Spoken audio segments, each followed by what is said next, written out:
This is Jeff Gilbert. I'm going to welcome you to my live call. And for those of you that do not know me, I've been involved in network marketing for 40 years. I share a lot of what I've learned in my journey on these live calls. I started in this business totally broke and sold a junk truck to get started, put $200 into my business. Last 27 years, I've been full-time in network marketing.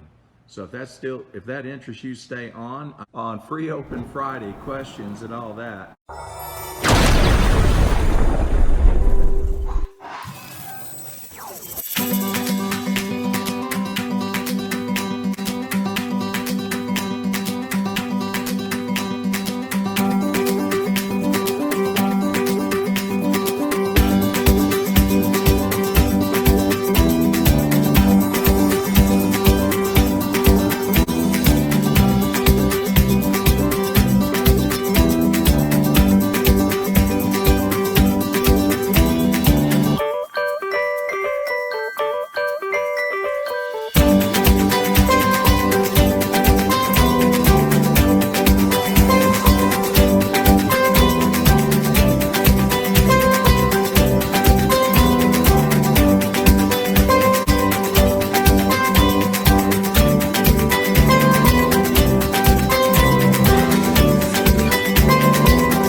I usually look for posts, posts made that are asking questions about something, and then, and this was Johansel's question.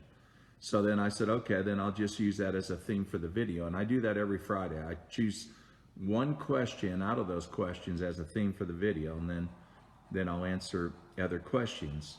So anyway, and feel free that when you can post a question if you like, and then I'll do my best to try to make sure I answer it.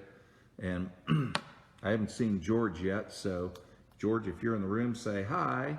And then you can also, and I will message George right now. Anyway, and so what I'm gonna do, I hope everybody's doing good, wherever you are in the world, in what you're doing, your families, everything. Why don't we just get into some of this right now? And because I don't know what kind of questions I might get later anyway. But let me see. I'm going to start with Brandon Flood. Are you in the room?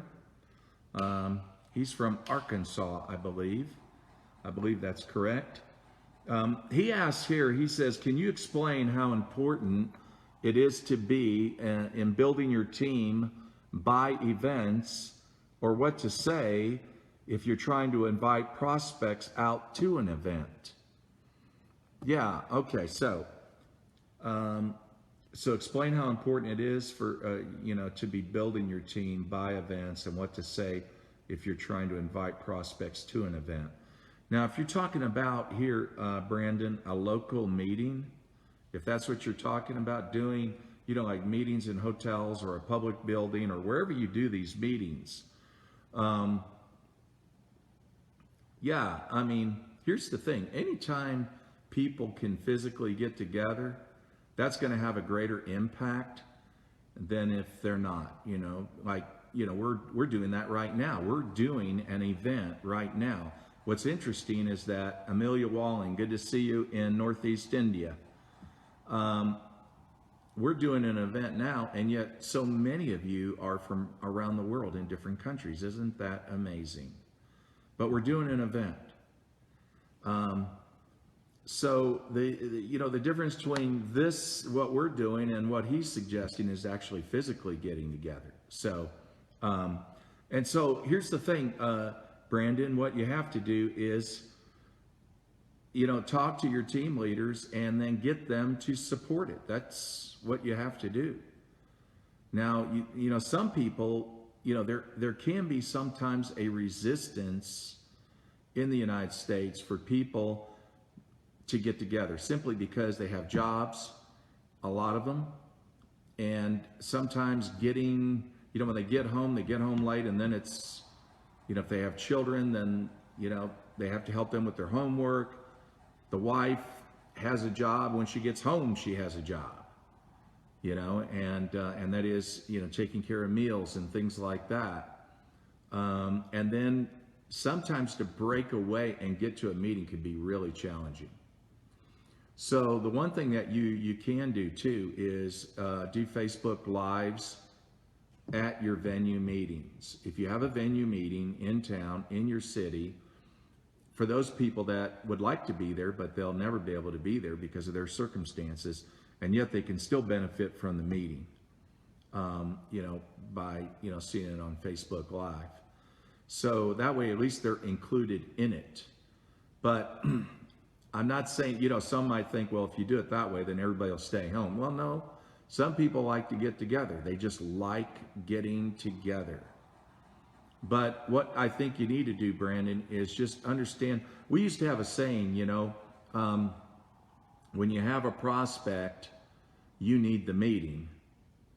And when you don't have a prospect, the meeting needs you. In other words, it needs your support. It needs your presence. So being there and supporting it is supporting those who have prospects. If you have a prospect and then you got other people that are present, then they'll be able to benefit and learn from those people's experiences, whatever they share in the meetings. I spent many years of my, involvement in network marketing doing meetings, and then traveling the United States and Canada, just going to meetings. Even when I went overseas, it was meetings and meetings. And so, it's, again, it's, some people want to say that that's old fashioned. They're not needed anymore. I wouldn't say that. They said that about the VCR. When the VCR came out, they said that would be the end of movie theaters as we know it. But you see movie theaters everywhere you go. Why is that then? I think it's mostly because they overlook the fact that people do like getting together. They do like that. So try to sell your leaders on the value of it, Brandon. If you can get them to support it, if their circumstances don't allow it, then just understand you have to adapt. And you might also want to do Zoom calls. I did one this morning at 8 o'clock. I was up, and then I have a friend, a Chinese woman that's staying here from China, and she actually had, close to 40 on her call this morning. And so I spoke to them, and it was nice, but we had a meeting. We had a Zoom meeting, and she's building a whole team without physically getting together with people because they can't do that. Right now they're in isolation because of the coronavirus situation, but we're still doing our meetings, and it's working. The other thing I want to say about meetings, though, is that when you have your conventions, it's very important to support those. Those are meeting events, and you want to have your leaders at it. I've heard it said, and it's been statistically proven true, that for every person that you bring to a convention, that's worth $1,000 in annual income to you. $1,000. Think about that, in annual income for every person that you bring. Now, that doesn't mean for those people in your downline. If you've got a downline of 10,000 people, and they come to the event, that you're making $1,000 on each one annual. I'm talking about the ones that you personally bring. You invite them, you get them there. And so think about that. So events are very important. They're great impact, product releases, trainings that they get. You need to support that. All right, so let's go to Joe Hansel's question, which was the theme of this video. He says, most of my contacts and friends are church people and Christians. How can I talk about the industry and my opportunity in a way that it doesn't look like it's all about greediness? Yes, we're Christians, so we can't be money lovers now. We can't be money lovers. Okay, I get it. I'm just having fun with you, Joanne. So, I mean, I know the situation.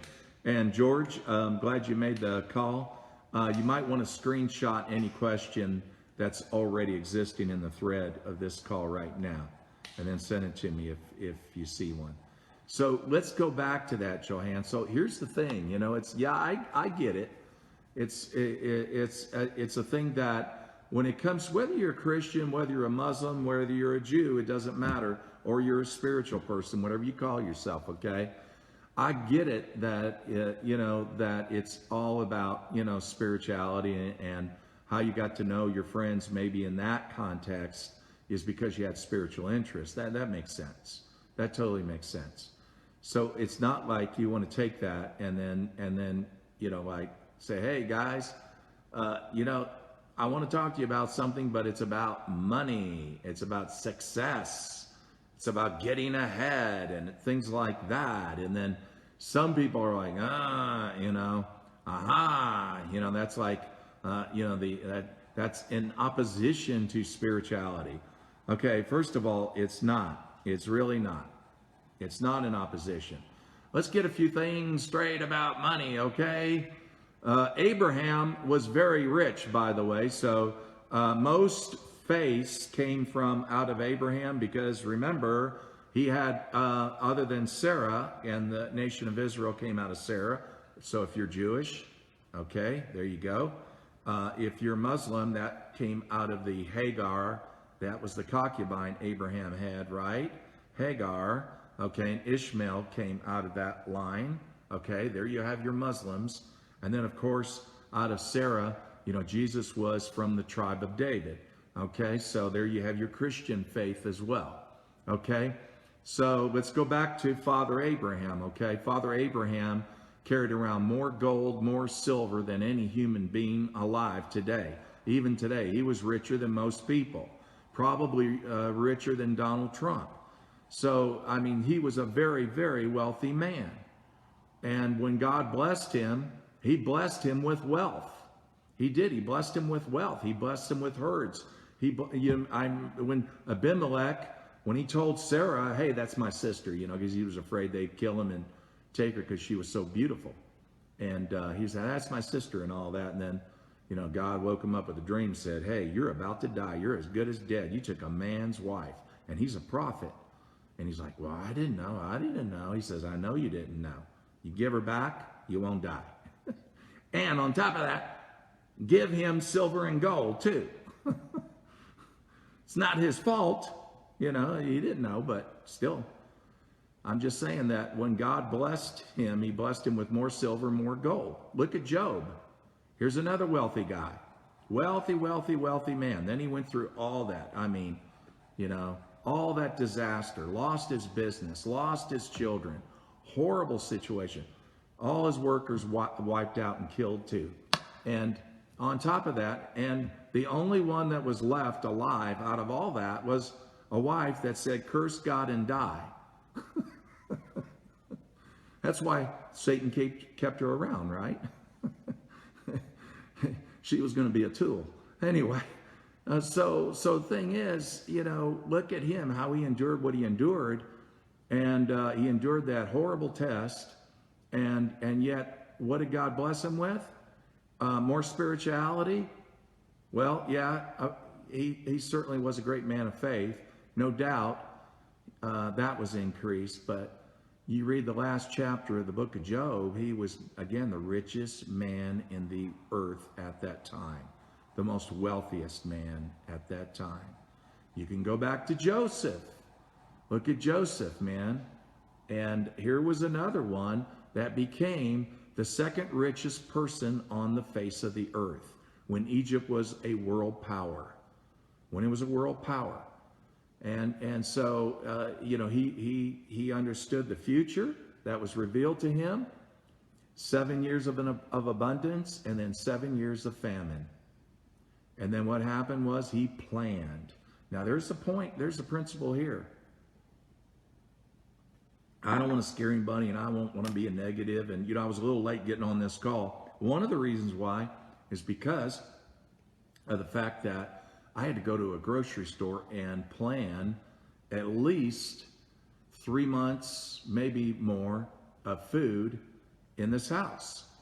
And I'll tell you right now, if the coronavirus picks up momentum, I strongly encourage you, don't wait until it's in your community, because that's when they're going to hit all the grocery stores and food is going to be very scarce at that time. You should have at least a certain amount of food and water on hand. I look at the principle of Joseph in the Bible. He saw, the Bible says in Proverbs, the shrewd one sees the disaster coming and he conceals himself. That's right, the shrewd one.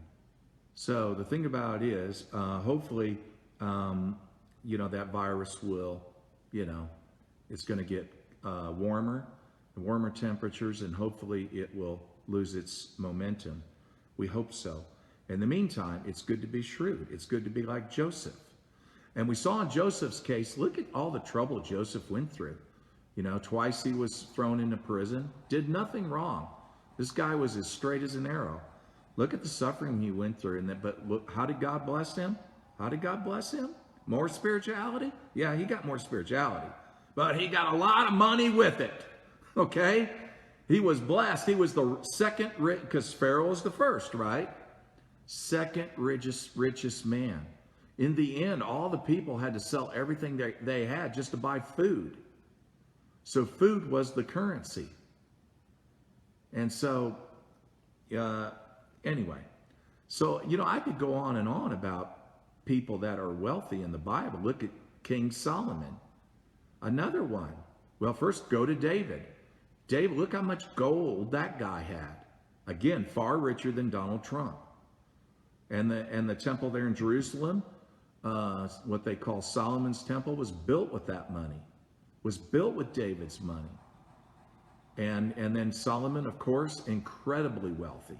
The wealthiest man in the world at that time. Even during Jesus' time, there were very wealthy Christians. Very wealthy Christians. Paul mentions some of them in the gospel accounts. They're also mentioned. So how do we understand this? What we need to understand is that we need to let money be our servant, not our master. That if you use money for things that, for example, in the Proverbs, it says that he that is lending to the lowly ones, he that is lending to the lowly ones is lending to God, and God will repay him. That's what it says. God will repay him. Now, first of all, everything we have is a blessing from God. It's not of our own making. We may have worked hard. I've worked hard. That's right. But I give the credit and glory to him because, I think all good things, it says in the Bible, the blessing of God makes rich and he adds no pain with it. So the thing about it is, that being the case, he owns everything anyway. So isn't it interesting that it says the one that's lending to the lowly one is lending to God, and he will repay him. Who is he? God. God will repay him. Okay? So the thing about it is, you can use wealth to, and I've done that throughout my lifetime, to support a lot of causes and people in need that have reached out to me and that, dying from cancer and horrible diseases, and they don't have any money to get medical care. I'm just saying that if you're broke, how are you going to help anybody? You're not. And the interesting thing about a lot of these religions or churches, if you will, they don't mind asking for money during the service sometimes. Keep that in mind. They got their own projects they want supported, right? So I'm just saying, there's a lot of causes that you can contribute to. So let's go back to specifically, Johansel, how do you talk to these people? First of all, talk to them about the good things that you get from your opportunity. Now, that being your product. How does your product serve your family and you? How does your product service the community or the people that you've introduced it to? when you talk about things that are not money related, but they're more value related, then you're going to see those people take an interest in what you have.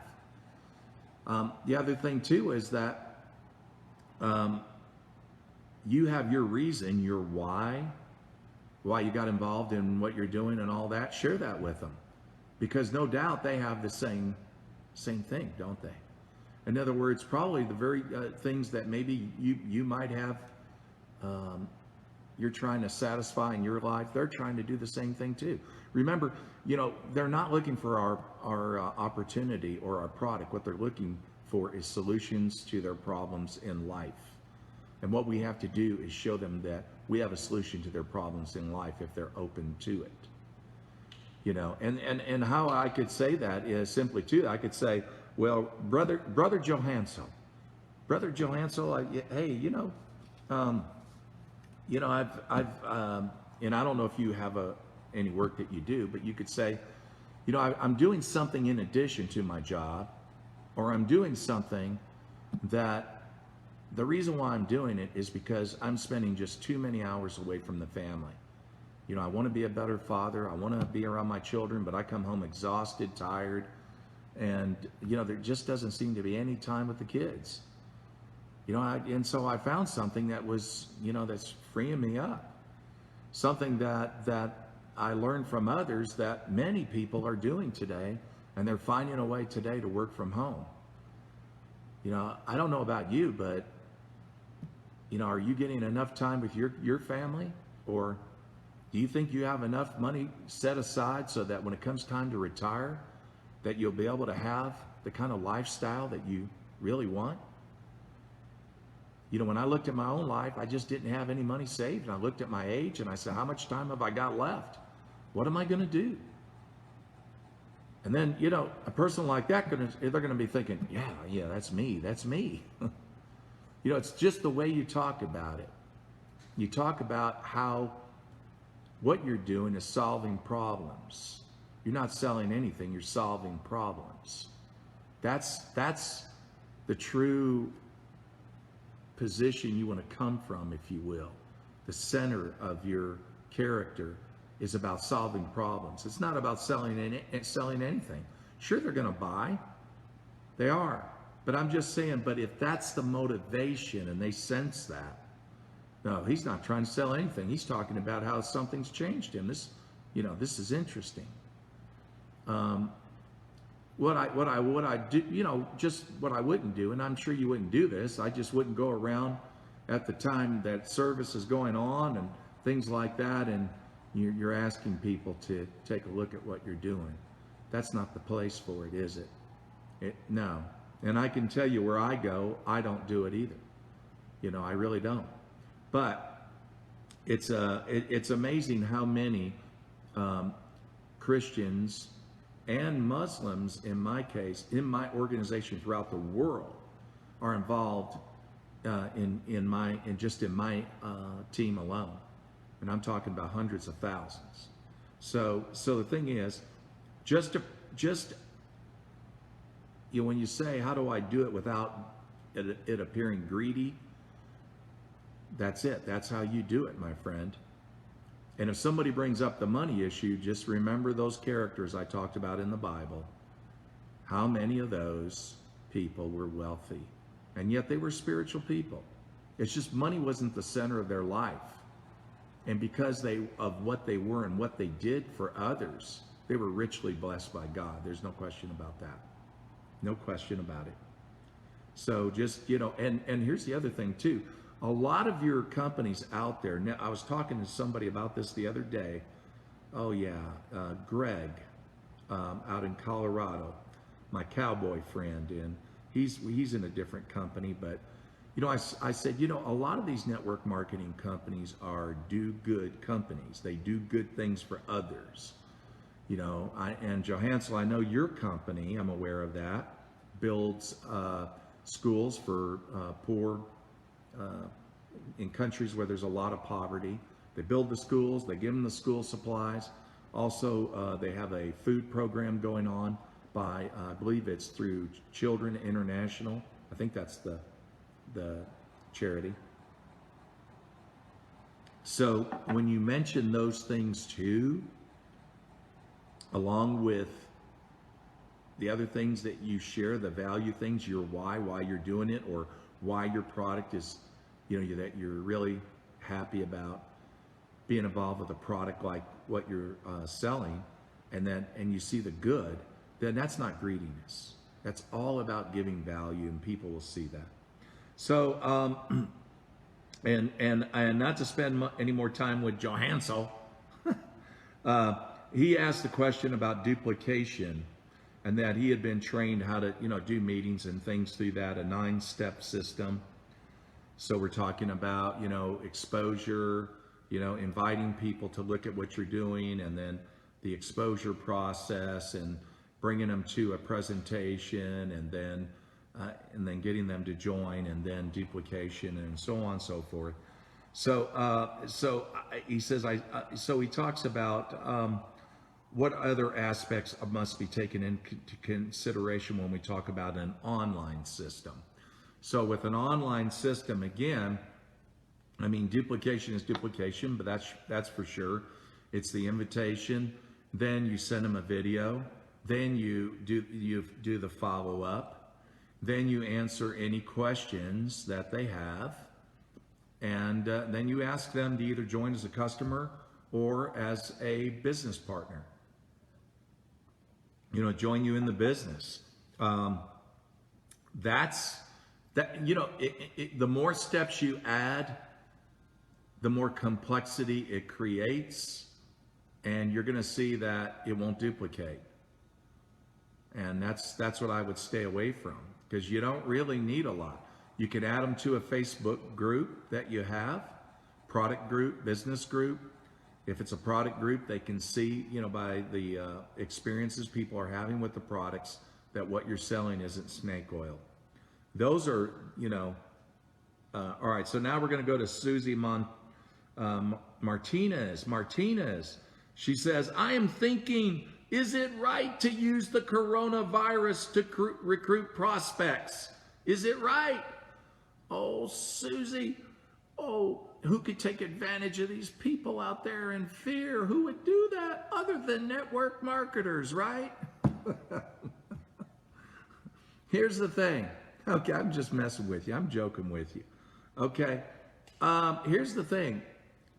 If you're in a health and wellness company, and if you have a product that supports the immune system, helps strengthens the immune system, it would be a sin if you didn't tell people about it. I'm a firm believer that, that's what you have to do. It's very important. So I would say, yes, I would talk to them about that, about how to strengthen your immune system. What I would be careful about is, don't say and make posts on your Facebook page that, hey, I'm not afraid of the coronavirus because I've got the XYZ product. I'm on the XYZ product, and that coronavirus will bounce off my body. And if you want some of this, call me now and I'll sell you some or sign you up. You know what I mean? We can really sound like idiots. I know Susie wouldn't do that. But the thing is, I'm just saying, don't do that, okay? Don't make any posts in Facebook that you got a product that is for the coronavirus, okay? Because it's just going to create problems for your company, the FTC, the FDA. They got these little spider crawlers through the net that constantly crawl and look and do searches for crazy networkers making crazy claims, okay? And then it gets your company in trouble, okay? So you don't have a product for the coronavirus. Nobody has a product for the coronavirus, okay? You can have a product that is for your immune system, okay? And in having a strong immune system, would that make a difference in you living or dying if you contacted the coronavirus? Well, I think having a strong immune system would make a lot of difference. That's just logical common sense, isn't it?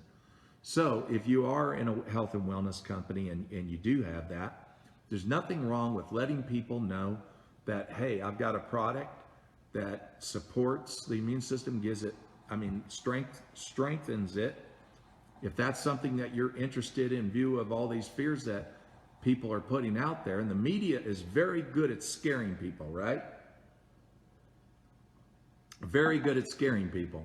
And I'm not saying it's not valid. Believe me, if you look at China, it's valid because they're still in quarantine, And so I'm saying, and how long has that been going on? And look what it's done to their economy. And we're talking about a country that has 1,300,000,000. We only got 300 million here in the United States. And it's going to be hard for these people to be disciplined, to be quarantined. So, yeah, I mean, it is real. But do I focus on it? Do I live in fear? No. I think you should have a strong immune system. So, yeah, just don't make claims. All right, so, and then let's see. Who was it? Oh, there's Andrina. She said, oh my God, I'm late. Okay. She says, how do you know when to leave a leader alone? No actions, no answering my calls, no reaching out to me. What do I do with them? Go burn crosses in their yard. No, don't do that. I'm just messing with you. Okay, so you got a leader. They're not answering your calls. You're not. Okay, yeah. Here's the thing: if you chase them, the problem is it makes it look like they're the only person you got, right? Because otherwise you'd be busy with somebody else. I think, yeah, if you call them and they don't return your call, give them a little time. If you have them in Facebook and if they're posting, engage in their posts. Do that. When you call them, don't say anything about the business. Don't call and say, hey, I'm just calling to check and see how you're doing in the business. Well, you already know how they're doing in the business because if you look at your back office or if you look at your reports, it'll tell you exactly what they're doing with the business. But you already said that there's no actions. So they're not doing anything with the business. And they also know you know that. And they might be afraid that you're basically calling them to get onto them. And they don't want to hear it. And you don't know what's going on in their life, right? I mean, they could be going through a relationship problem. If they have a job, maybe they're having problems at work. Maybe they're just having problems. So you just don't know. People go through things. So that's the reason why I say when you call them, don't talk about the business. So what do you talk about? Just call them up and let's say her name is Kathy and she doesn't answer. So I'd leave a message, say, hey, Kathy, hey, girl, and if she lives in your town, say, you know what, I've been busy. I apologize.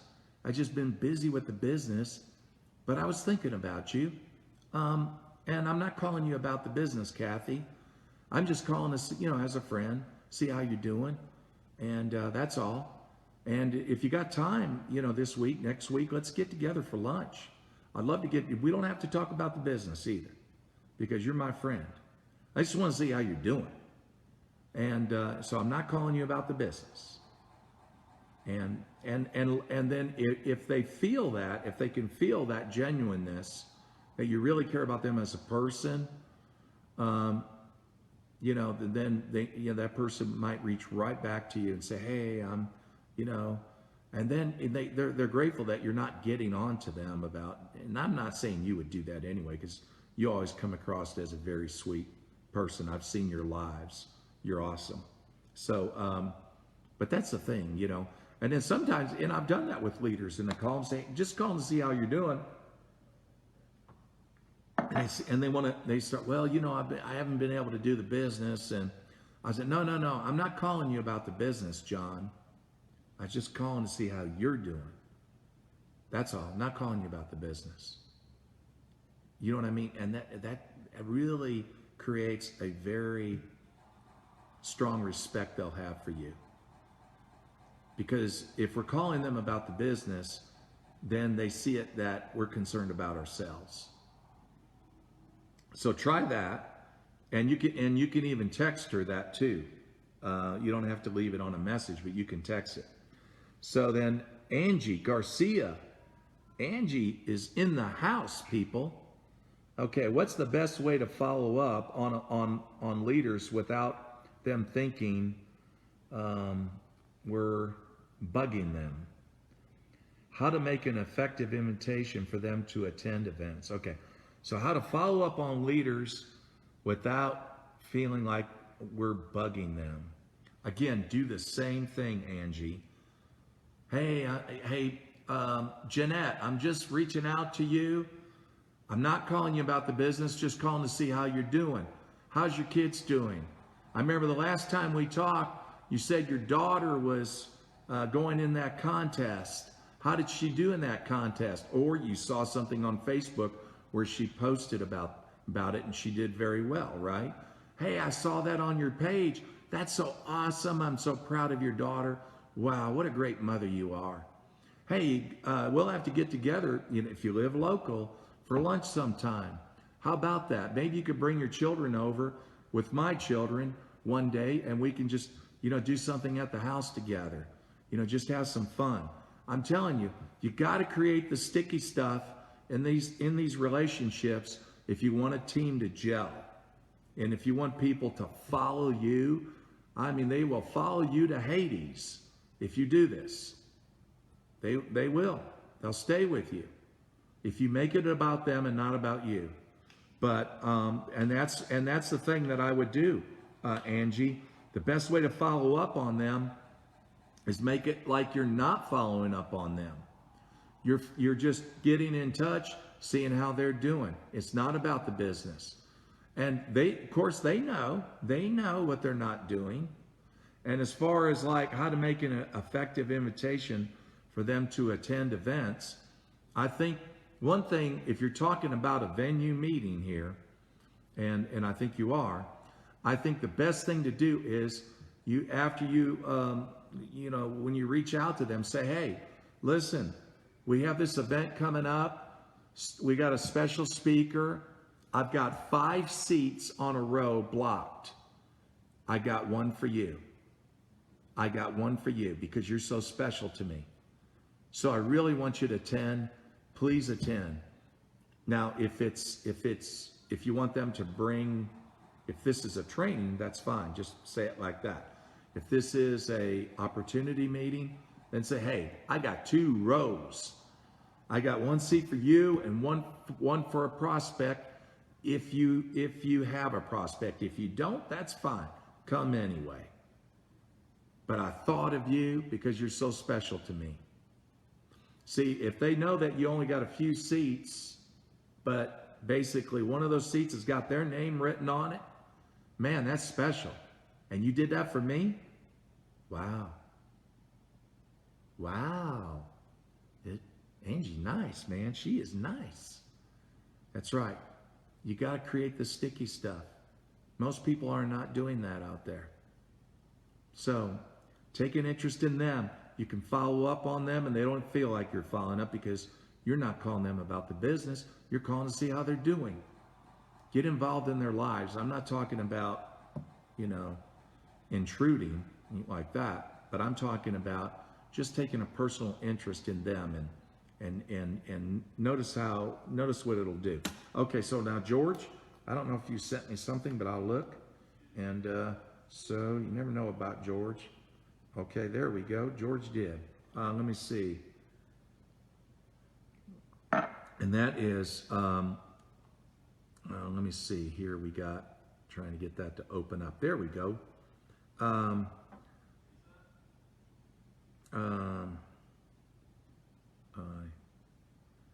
Okay, so,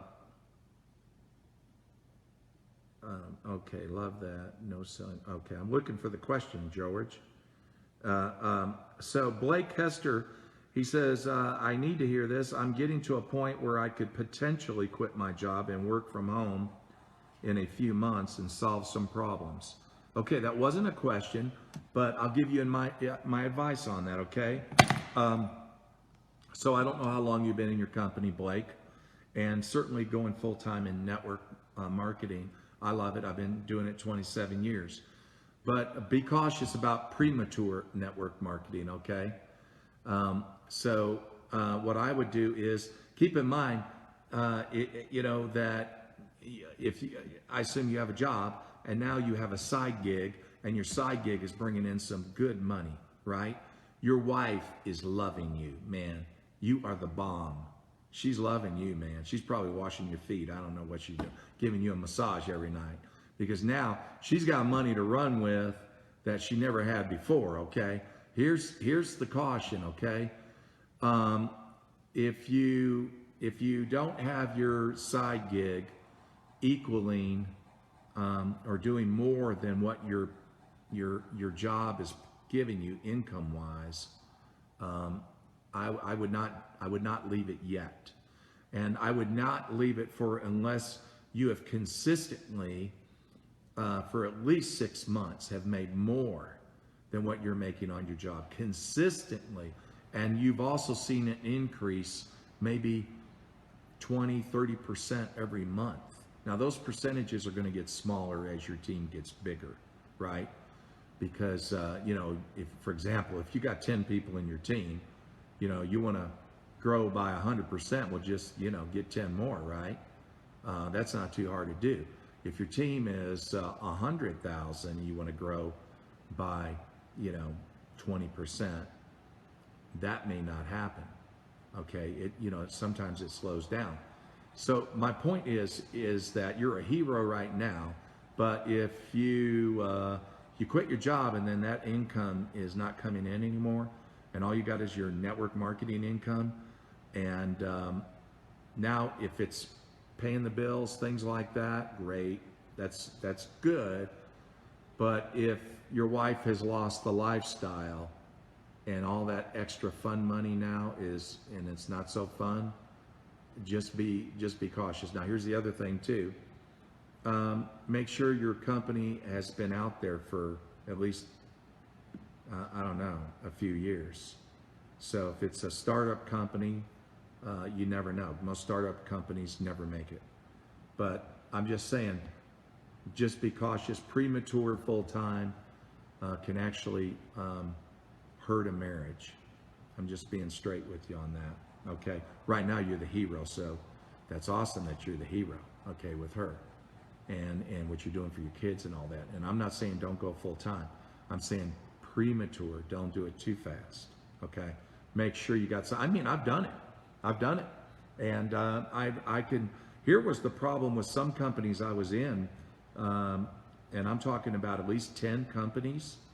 I would get my income built up, and then something would happen, and usually it had something. I'd say out of the 10, there were 8 that the owner should have never opened up a network marketing company. And what happened was then the company disappeared, and then I was stuck with all these taxes that I was holding back paying because I was trying to make a living, right? I was running with that money. And then I said, well, I'll pay the taxes later, and then it didn't work out that way. So then it put me in the hole. Then I went into another company, same thing. And so what happened, I ended up taking some jobs on the side, and I was doing my network marketing company, just hoping I could find something that would stay around. And finally I did. That was 21 years ago.